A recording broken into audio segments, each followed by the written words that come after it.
조주에게 어떤 중이 하직 인사를 하자 조주가 말했다. 부처 있는 곳에도 머물지 말고 부처 없는 곳에서는 빨리 지나가라. 삼천리 밖에서 사람을 만나거든 잘못 말하지 말아라. 그러면 가지 않겠습니다. 수양보들 꽃을 꺾는구나. 수양보들 꽃을 꺾는구나. 부처 있는 곳에도 머물지 말고 부처 없는 곳은 빨리 지나가라는 조주의 언급은 문자를 통한 교학을 경계해야 하지만 그마저도 없는 곳은 아예 쳐다보지도 말라는 해설을 드린 적이 있죠. 그런데 여기서는 한마디가 더 붙습니다. 사람을 만나거든 잘못 말하지 말라는 것입니다. 부처가 있고 없고 하는 것에 행동지침이 있고 또 사람에 대한 것도 있는 것처럼 보이네요. 그런데 하산을 결심한 중이 갑자기 안 가겠다고 합니다. 삼천리가 아니라 조주 바로 앞에서 잘못 말하고 있습니다. 어디가 거슬려서 가지 않겠다고 한 것일까요? 조주는 당부가 아니라 있는 그대로 마주하라고 하는 것입니다. 마주하지 않으면 부처가 있는 줄 어떻게 알며 부처가 없는 줄은 어떻게 알겠습니까? 하물며 삼천리 밖의 사람을 어찌 만납니까? 그러나 대부분은 마주하는 것이 아니라 마주하지 않는 것에 갇혀서 아직 오지도 않은 것에 갇혀서 꼼짝 못하게 됩니다. 수양보들 꽃이 꺾이니 조주마저 갇혀버렸습니다.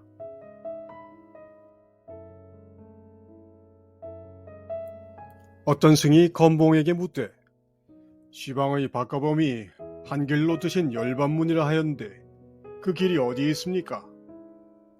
건봉이 주장자로 한 획을 긋고 일렀다. 여기에 있느니라. 승이 이 일을 운문에게 물으니 운문이 말했다. 부채가 뛰어 33천에 올라가고 제석천왕의 콧구멍을 쥐어 질렀고 동해의 이건을 한 방망이 때리니 빗줄기가 동이를 쏟은 것 같았다. 알겠는가? 박가범은 6가지 특징을 들어이르는 부처의 존칭입니다. 자제, 치성, 단엄, 명칭, 길상, 존귀 같은 뜻이 있습니다. 시방의 박가범이란 모든 부처다라고 보면 됩니다. 모든 부처가 깨달음을 얻는 유일한 길이 열반문인데 이것이 어디에 있냐고 묻는 것이니 문자 쓰는 일을 빼고 말하면 진리로 들어가는 문을 알려달라라는 말입니다. 건봉은 줄을 하나 긋고 여기라고 말합니다. 건봉은 줄을 그으면 된다고 한 것이 아니라 그은 줄 위에 열반의 문이 있다고 말한 것입니다. 이 말을 들은 스님은 도무지 오리무중입니다. 그래서 하는 수 없이 운문에게 다시 묻습니다. 그러자 운문은 건봉이 줄을 그은 일에 대해 저렇게 설명을 해줍니다. 33천에 제석천이 나오고 옥황상제의 콧구멍을 부채가 때리며 동해용왕의 아들인 잉어를 때려 하늘이 열려 비를 쏟는 광경을 말해주었으니 이 스님이 좀 감을 잡았을까요? 아니요. 주장제로 줄을 긋는 것에서 몰랐는데 말을 화려하게 바꾼다고 알 수는 없습니다.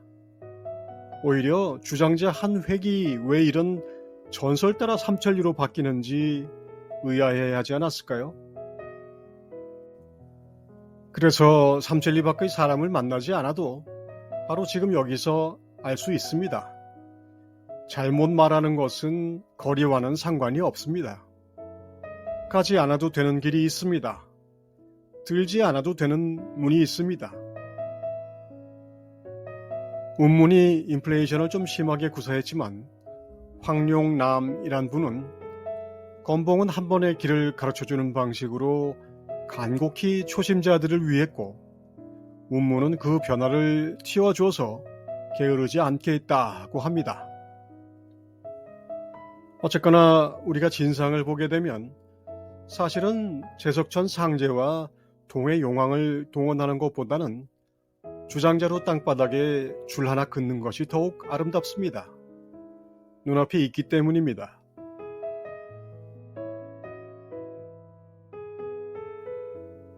응담 담화가 수남 수수의 아래서 시제로 있을 때였다. 하루는 입실하는데 수남이 멱살을 움켜잡고 다그쳤다. 시자야, 너와 공안을 하나 헤아려 보자. 담화가 말했다. 온누리가 하나의 공안인데 무엇을 헤아려 보자는 것입니까? 수남이 말이 없자 담화가 소매를 떨치고 떠나버렸다. 그 후 호구를 찾아 지도승인 윤화직을 맡아 보았는데 호구가 수자로 임명하려 하자 깨쳤다는 노승들이 나이가 어리다고 반대했다. 담화가 말을 전해 듣고 개송을 지은 뒤 떠나버렸다. 강상 청산 수민호, 옥두 춘색 방교지, 인원동리 도한운, 미필인간 유차지. 강가에 푸른 산은 늙지 않는데 집 앞의 봄빛은 더디게 오는구나. 사람들은 동네의 복사꽃이 여리다고 하지만 이런 가지가 꼭 인간 세상에 있는 것이 아니다. 떠나는 자리가 아름다운 사람이 있다고 합니다만 스님은 떠나는 것이 참 아름답습니다. 삼천리 밖에서 사람을 만나도 잘못 말하지 않을 사람은 아무 때나 길을 가도 됩니다. 온누리가 공안인 사람에게 나이가 어려서 수자를 못 시키겠다고 하니 여린 복사꽃가지가 인간 세상에 있을 것이 아님을 알려줍니다. 늙지 않는 푸른 산에 하루살이가 함께 삽니다.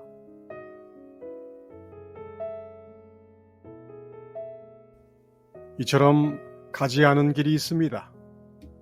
그 길이 우리 안에 있습니다. 번듯한 문도 달려 있습니다. 문을 열고 나가면 어디에 닿는지 모르는 까마득한 길입니다. 어느 승이 석도 희천에게 물었다. 불교의 궁극적 가르침은 무엇입니까? 그것을 알게 될 때까지 그대는 그것을 이해하지 못하리라. 모든 것을 다 알아도 그 모든 것을 알고 있는 나를 알지 못한다면 무지는 그대로 남아 긴장은 계속됩니다. 그러는 한 우리는 계속 길을 가게 됩니다.